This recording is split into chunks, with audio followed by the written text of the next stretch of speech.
سلام سلام، كي دايرين؟ لاباس عليكم؟ كنتمنى ان شاء الله تكونوا كاملين بكم بخير وعلى خير وانتم كتشوفوا هذا الفيديو. اليوم ان شاء الله غادي نحضروا معكم كيكه بالنكهه ديال الحامض والكوك، كتجي اكثر من رائعه، والكراميل. خليكم معنا نبداو نيشان بالمقادير وبالطريقه ديال التحضير.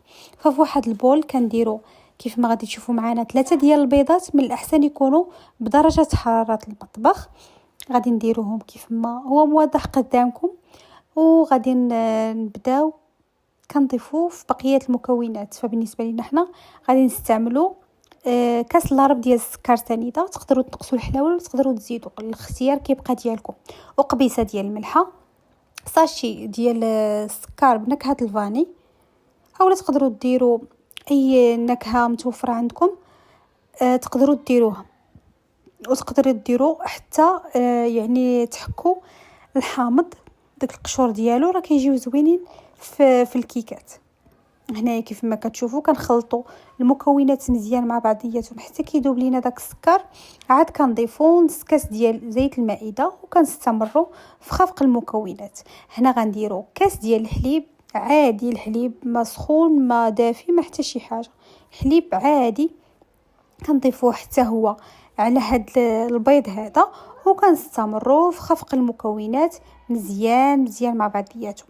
في هذه المرحله هذه غادي نضيفوا كيف ما غادي تشوفوا معنا القشور ديال الحامض، حتى هما كيف ما قلت لكم كيعطيو واحد النكهه زوينه بزاف لاي كيكه درتوها، راه كيعطي النكهه زوينه. صافي كيف ما كتشوفوا كنحكوا غير ديك الجليده الفوقانيه الصفراء، حاولوا ما توصلوش لذاك البيض باش ما تعطيكمش المروره. بهذه الطريقه هذه كيف ما هو موضح قدامكم. صافي وغادي نخلطوا المكونات مزيان مع بعضياتهم حتى كيتجانسوا. هنايا غادي نضيفوا نص كاس ديال الكوك. بالنسبه لينا حنا كنستعملوا الكوك الميدم، داك اللي اي واحد يعني كيبيع مستلزمات الحلويات مشيتوا لعنده تقولوا ليه بغينا الكوك الميدم، راه غادي يعطيه لكم. كيكون شي شويه مزيت، راه كيف ما وريناكم كيطلق الزيت.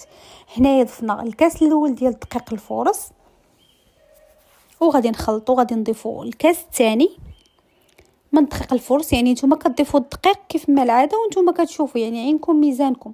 بان لكم القوام ديال الكيك مازال خاصو كتضيفوا الدقيق، بان لكم صافي يعني بركه، راه صافي ما كتبقاوش تزيدوا الدقيق.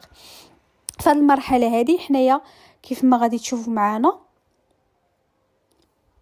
بان لينا باللي شي شويه مازال خاص، فضفنا شي شويه ديال الدقيق، يعني تقريبا نص كاس او 4 كاس ديال الدقيق. المهم كيبقى على حسب النسبه ديال التشراب ديال الدقيق ديالكم. هنا غادي نضيفوا 2 ديال الساشيات ديال خماره ديال الحلوى، كل وحده فيهم الفئه ديالها 8 غرام.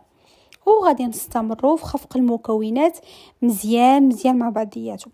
صافي ملي كيتخلطوا لكم المكونات مزيان كيف ما كتشوفوا، ما كيبقاوش لكم نهائيا الحبيبات ديال الدقيق اولا ديال ديك الخماره اللي ضفنا، فمباشره غادي نديروا المول. بالنسبه لينا حنا غادي نوريكم المول اللي استعملناه. طبعا كتكونوا دهنينه بالزبده وراشينه بالدقيق. هذا هو القوام ديال الكيكه كيف ما كتشوفوا، راه هكذا خصو يكون. بالنسبه لينا حنا هذا هو المول اللي استعملنا، وهذا راه دهناه بالزبده ورشيناه بشي شويه ديال الدقيق.